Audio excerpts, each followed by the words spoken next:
So as Seb said, I'm gonna just follow up with some information, more deep information about the platform that we're building. I'm an architect with index data. So just to summarize the goals, we want to create a platform that can sort of stimulate, collaboration between developers, between librarians, and so forth. So basically, we want to facilitate, any kind of collaboration that might happen around an ILS system. In order to do that, we need to have a platform that supports that approach. So basically, we want to look at different architectures and different approaches to building a platform that can be modular, but in a much more sort of deep sense than a traditional ILS is, that is not monolithic, and that can sort of move with different speeds for different elements and can facilitate different approaches, technical approaches to solving problems.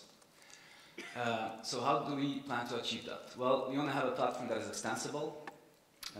Well, that's obvious, but we want to have a platform that's extensible through interfaces, so well-defined interfaces, rather than having a lot of switches to enable or disable certain kinds of functionality like you have in most ILSs. We want to provide ways to easily load new functionality by having sort of well-defined interface layer around different modules. So part of the platform is collaboration on those interfaces, is capturing those interfaces in a well-defined way, versioning them so that the whole community can understand them, and so forth. The platform is microservices inspired. I say inspired because microservices is a buzzword right now that you might hear quite a bit. There are different things we like about it, different things we don't. It's meant for different purposes within different teams. But what we like about it is that we can allow those different teams building bits of that system to move with different tools, different speeds, use different technology stacks, and so forth. And it has to be cloud ready from the ground up, so it is designed to be run by a vendor, different vendors on a cloud platform. It's not bound to a specific implementation of a cloud platform. We're aiming for AWS as a sort of test and integration platform for the system. But we're building the open source version so you can just download all the bits and run it on a commodity hardware if you please. So that's one of the goals that also keeps us honest and keeps the design and development phase honest, that it has to run on a commodity hardware on your laptop if you wish to. So just to kind of break it down, we see that as a three different layer of system modules where you have access to things like persistency. In a library world, it means things to manage Patreons, manage shared data, manage library data like the metastore, so bibliographic data, and so forth. So different kinds of persistency services that need to be sort of more closely related to the platform itself, because they have certain requirements that we need to control, and whoever is hosting the platform may have different sort of choices within that respect. Then we have a layer that is the sort of the core extensibility layer of the whole platform. So that's the layer where we see different services being provided. So different teams, either associated with libraries or vendors or just open source collaborators, building different functionality, different business logic, and then we can package and deploy in the platform. And finally, the default UI toolkit, it's in no means required, but it's something we want to promote as a way of achieving sort of a common look and feel across those services. What we don't want to end up on the platform is just having a collection of different apps that don't look alike, that have very different approaches to certain workflows and so forth. We want to have a unified layer that allows you to sort of hook your functionality into in a standard way, but we will ensure that it's decoupled, because we see this as a optional element that we will promote, but that will have a shorter lifespan than the rest of the platform. So the backend, we have a tool called Copy that is currently being developed. It acts as a sort of middleware for the platform, not in a traditional sense. It's more like a switchboard to orchestrate communication between different services, and it's inspired by the API gateway pattern. Some of you guys may know it from the microservices world. So rather than building a container where we're going to deploy services, we keep that outside of the system, and we focus on communication and facilitating the communication between those services, and ensuring that we can version interfaces, version dependencies between those services. It will also include certain core responsibilities that are needed on a sort of cloud-hosted system, so things like monitoring, instrumentation, deployment of the services, everything, the boring stuff that DevOps teams have to deal with. We want to make that part of the platform, so you don't, as a writer of application, you don't have to think about. There are some certain rules when you write your application, which you have to follow, and by doing that, you ensure that we can run your piece of code, and that piece of code can be run on the different distributions of the platform, open source, cloud hosted, and so forth. Yeah, and other more technical things, I'll upload the slides so you guys can look at that.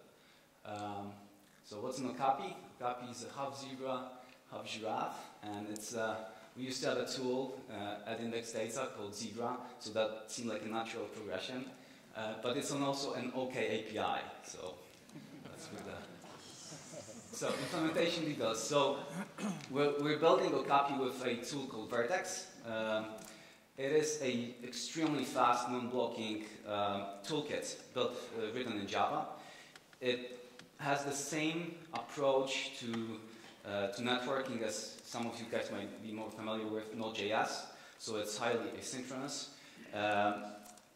But we feel like this tool is a lot more extensible in terms of different approaches, different teams working with it. It's a small tool that can be embedded in your application. It supports polyglot approaches. So besides Java, it supports all the languages that run on top of JVM, so JavaScript, Clojure, and many others. Which also means that by using that tool, we very heavily rely on HTTP for communication between different services. And the reason for that is that HTTP has virtually, there's no language that doesn't have support for HTTP. It's supported all over the place. HTTP, JSON, XML, all those tools, that's stable. So we're going to focus on that when we design interfaces. And when I talk about designing interfaces, we're not going to follow any dogma in that respect, but we'll promote restful approach to interfaces with JSON payloads, because that's very easy to handle from different languages. And it's fairly self-explanatory when you design those interfaces, when you use them. We will use different tools, I'll talk about them in a moment, to facilitate collaboration of those interfaces, so different schemas and schema languages and modeling languages to make sure that everybody's on the same page with those interfaces. So Okapi right now already exists. It allows building and constructing different processing pipelines for different requests.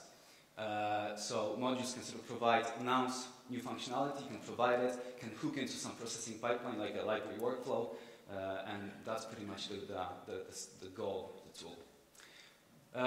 Some of the stuff cannot be covered by plain HTTP. If you want to build an encoupled system, you have to have an event bus, which we have. We have a very powerful event bus, and in sort of just following with the principles of the platform, it will have different extensibility mechanisms. So Stomp, AMQP, those are the sort of stable protocols for event bus extensibility, and we're going to support them all. So Okapi on its own is a set of RESTful APIs that allow you to register modules, monitor them, deploy them, and so forth. So do everything that has to do with life cycle and the lifespan of a module. So a new service that can provide new business functionality, for example, and ensure versioning and dependency checking for those modules. So on its own, it's a RESTful interface that is versioned just like we're going to version interfaces for all modules in the system. For the pluggable interfaces, of course, those are the interfaces provided by third-party modules, be it something that is close to the platform, like the system-level modules that I showed you in the beginning, or something that is provided by third-party vendors or libraries building modules themselves. Again, most of that will be defined using RAML. So those are the tools that I mentioned before for capturing those interfaces. RAML is a RESTful API modeling language.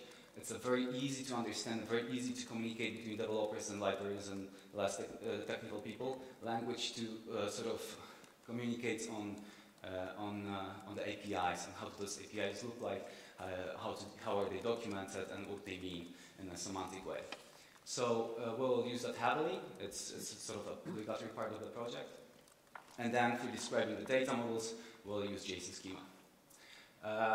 Dynamic binding. So again, the tool focuses on interfaces, and the dependency checking, the versioning, that is not using interfaces.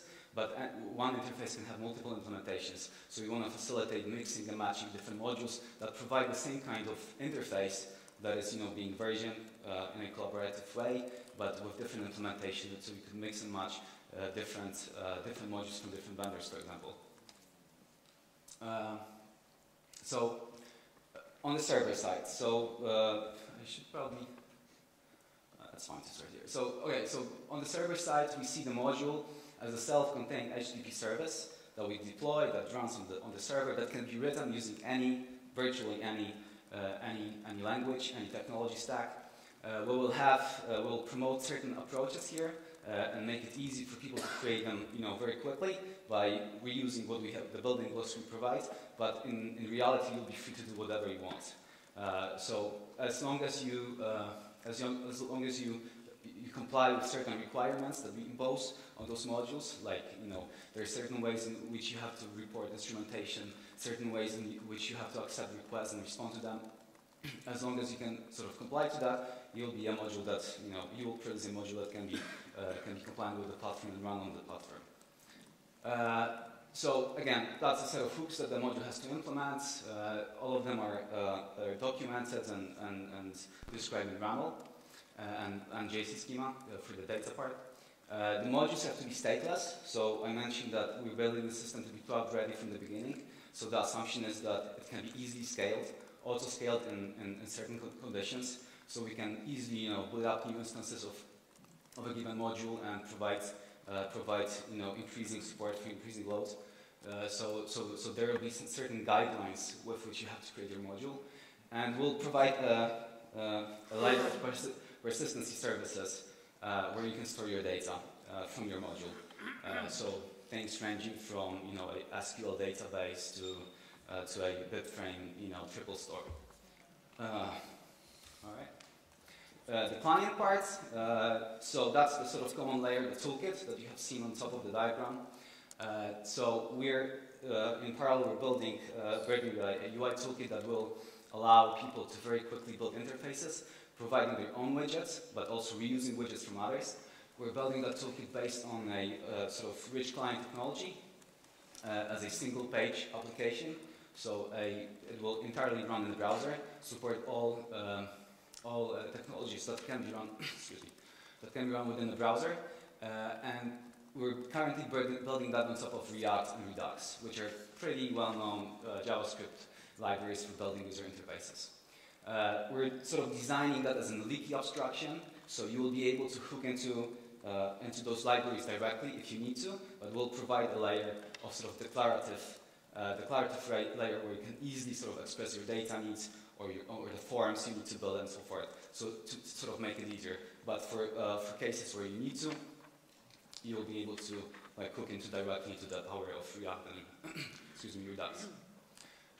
So obviously the UI is decoupled from the backend by the nature. We sort of enforce that separation, but it will include a descriptor file that can sort of in a very clear way declare its data dependencies. So dependencies on the services running on the backend, or some external services and so forth. So we know exactly what sort of data we need to we need to feed into this module. And that's a pretty complex diagram, sorry for that. It doesn't really show nice on this big screen, but that's pretty much a sort of summary of what a module is. And a module in our case is pretty much a collection of dependencies to provide a certain functionality. So you could think circulation, for example, will have many dependencies. There will be the UI part, there will be the server-side part. There might be some other required dependencies that are not necessarily provided by the platform, but they have to be present. So we'll have the server-side element and a deployment descriptor for that, the descriptor for the UI keys, and a descriptor that describes all the dependencies between the two. or more elements. And finally, all of that is meant to allow for building this sort of apster functionality. So we haven't really envisioned yet how that's going to look like exactly, but we know that there has to be a way for tenants to select different functionality for the providers of the service. So whoever is hosting the system, pre-select certain modules that are available in the platform. So all of those services that you have seen and Okapi itself, they're built to be able to provide that. So those are the building blocks for a apster-like experience for the end user in the end. Yeah, and different examples of what kind of apps we could see. Those could be different sizes heavily. So it could be pretty much an entire circulation sub-element or a small widget that does something, in a side of your user interface. Yeah, and that's all I have. Okay, thank you. Thank you, Jakub, and also from Sebastian and Ken. So maybe we can get you all three up here. So if people have questions to this very interesting project that has already got some attention from the community the last few months. So we'll be able to have questions both on the business project and from the business side and the high level view and the implementation. That's very good. And there's one question over there. If you could please state your name and institution, that would be nice. My name is Kasper. I'm from Technical University of Denmark. I've talked to you about it before. Could you talk a little bit about the time frame? Because I've heard some very ambitious ideas from you about how fast you can actually do this. So could you elaborate on that? It's true. I think before the project had a name, I think I skipped over that pretty quickly, but we actually came up with a name recently. We call it Folio, but before then I suggested we should just call it Ambitious, because that's what everybody called it. So our goal is, and we are on track to do that, is to, by the end of this summer, around an August timeframe, to have the pieces that Jakub has just sketched ready. That's basically the bones of the platform to enable people to start building application logic. And in parallel with that, we've got a requirements capture and UX process going to start to figure out what we want the initial set of apps to look like. The Rye-bred apps to cover the basic functionality of a library. So once we have that base platform ready, we are going to try our best to, within around a year-and-a-half time frame, to get some starter versions of those apps ready, so that by the end of 2017, you should be able to run a library on this. Not every library, possibly not your library, but the idea is to have enough functionality here that you can start to use it, and you might grab it, enhance it, build more stuff on top of it. A lot of that really, frankly, depends on the level of participation. Who steps up, decides to help with what. For what it's worth, from my perspective, I've been impressed with the number of people that have come forward already to offer help in various ways. There'll be announcements about that stuff later. Okay, and there was one in the third row, I think, first, and then... Okay.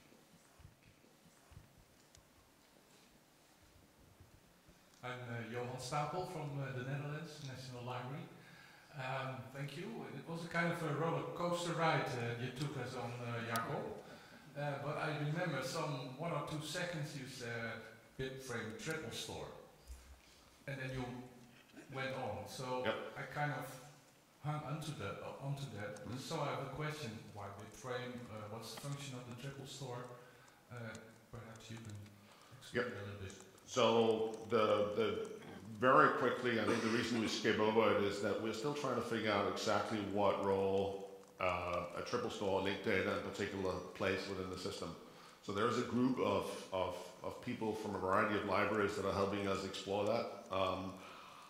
My own sense of it is that we want linked data to play the best role that it can in the system, but a roller coaster ride you took us on, Jakub.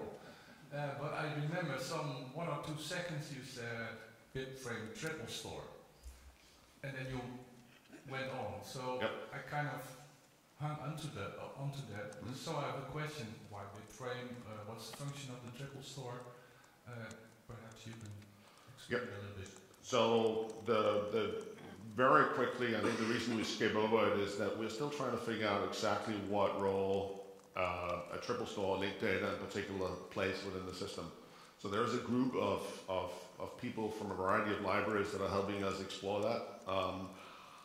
My own sense of it is that we want linked data to play the best role that it can in the system, but it has to be a real role. We don't want to be doing linked data because everybody's talking about linked data. We want to find the real use cases.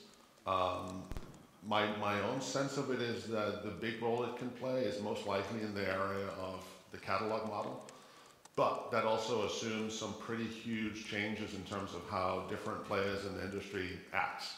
In terms of it, we're talking about migration from, locally maintained authority files to shared authority sets of resources out in the universe somewhere. So there needs to be a migration path. So that's a long way around of saying, I think, and the reason we talk about having a triple store available is because we want to be able to experiment. So if somebody would like to build a cataloging app based on Bitframe, they can do that, and the platform should provide the infrastructure for it.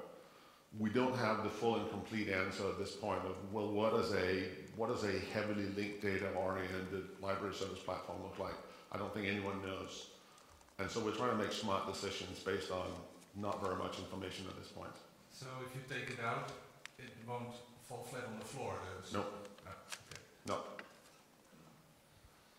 Okay, there's one question up there, and Anna, and then Rurik, and one over there. Anyone else? We will just, okay, there's one. So we'll have, Alan will just wait for us up there afterwards. That's okay. This is an interesting topic, so please, Anne. Okay, thank you. I'm Sandra at the Royal Library, Copenhagen University. Thank you for a very interesting presentation. I really like the App Store approach, and I think it's something that we, at least here in the National Danish Working Group, has been looking for since already 2014. But maybe you could elaborate a bit more about the business model around it. As you know, we are facing severe financial cutdowns and might not be able to sustain big IT departments, development teams, and so, and we'll need some kind of business model around this, a hosting model or whatever, cooperating with other libraries. So. Yep. I think it's a really good question. This goes back to sort of the very earliest thinking of what it means to be building a platform. So from my perspective, and EBSCO is here as well, and you can actually grab them in the paws, but they don't have a microphone, they don't get the floor. So my sense is this platform is designed to be an enabler of business models. There's no built-in single business model. I know that there is an intent, there's a well-defined intent for EBSCO to stand up a hosting business around this, so they will offer a hosted service. But it's really the intent that any number of other players can do the same. So what you will get when the platform is ready is a choice of different people to provide services, or the ability for a single library or a group of libraries in a network to provide services for each other. And to have sort of equal rights and equal access to the platform if they're doing that. So there won't be a single one, but very hopefully a choice of different business models that you can pick from based on what you need. And it's not really you can start with a hosted solution and migrate to a locally hosted solution and vice versa. You can even potentially, because it's fundamentally a network-oriented platform, host some things locally and have other things hosted by you from other vendors. I think ultimately we might actually see sort of the beginning of a breakdown of the notion that a library service platform has to be provided to you by a single vendor, but we'll see different pieces coming together based on these shared interfaces to provide the full set of services that you need. So. Hi, I'm Jakub from Göttingen, and thanks. The technical view looks very promising, but I somehow miss the semantics. So in order for multiple vendors or multiple apps to work together, they need at least a common data model, ontology, or something like this, with concepts like user accounts or digital objects and so on. So how do you come to a common and required data model? So that's exactly right, and I think so there is early on in the project we had this notion of this thing we're building really being sort of the library toolbox. This is a set of tools that we use to build a system. But you absolutely need agreement. You need a shared vocabulary to talk about different things. You need shared interfaces. So to our mind, this is sort of mechanically, when you're running the system, it's the base layer, it's the set of storage interfaces for persisting different types of objects, it's a set of APIs. But it's also very much the conversation about those APIs. How do you talk about them? How do you come to agreement about what they need to be? So we think of what we imagine is a lightweight standards process between developers, essentially. Developers looking to solve real-world use cases for librarians and for users. So we think of something less like NISO or ISO and more like the IETF, basically an informal group of people that are saying, we need this interface to do this. We maintain these interfaces in GitHub as RAML files and XML schemas or JSON XML or JSON LD schemas. But it's a lightweight process. It's oriented around real needs and things you need to do on the platform. And then we're going to try to push those interfaces and say to the other library service providers or the other ILS vendors, why don't you support this interface too? And so to maybe really try to promote a wider adoption and wider support of open interfaces amongst platforms. Just a minute, I think it was Rurik.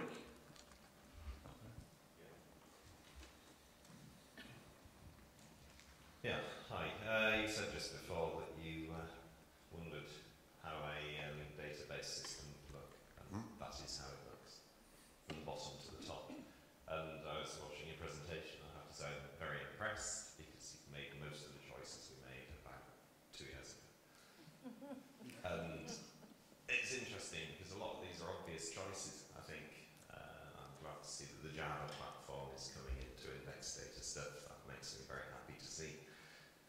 Makes the stuff a lot easier to work with, and I hope that we can pull in elements of what you guys do into our open source project. Is that kind of partnership with other developers, with other libraries, system developers, outside your project, something that you're open for? Absolutely. Well, a key element of it is going to be looking at collaborations with people both within libraries and in neighboring spaces, museums, archives, and so on. Institutional repositories. I'm not looking to reinvent wheels. In some ways, a lot of it is looking at this platform as something that can provide integration points for other external systems. So absolutely. Yeah, there's one final thing, and that's the RESTful API. We have REST APIs where we're using, for example, JSON LD to ensure the HTOS constraints are in place. And your APIs, I think, are they going to be very standardized on your platform, or are they going to be standardized in more global sense? Well, I guess both. I mean, whenever the platform itself does not really sort of enforce any style on its own. There are certain places where you need to follow rules. And whenever we can, we try to make those rules that are sort of largely accepted, for all the APIs on the web, or generally when you create APIs, RESTful is a sort of accepted approach to that. So we kind of follow that. But in principle, you could take any RESTful API as long as it has enough versioning that the platform needs and enough sort of metadata around certain elements and plug it in. So it's not constraining in that part. I would say that for most RESTful APIs, with sort of additional metadata, you could just fit that in without any problem. I'm sure it's that one final thing, if I'm allowed. Right. I think we need to stop now so we can get the last short question before we start with that. I'm happy to chat afterwards as well. Sebastian, it's Gareth Smith from Rebsco here. It's nice to ask you a question when you're stuck on the floor.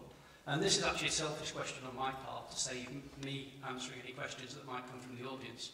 And that's really if you can just expand a bit about the foundation and the setup so people understand EBSCO's involvement and what's happening there and the ownership of the future and the charitable foundation.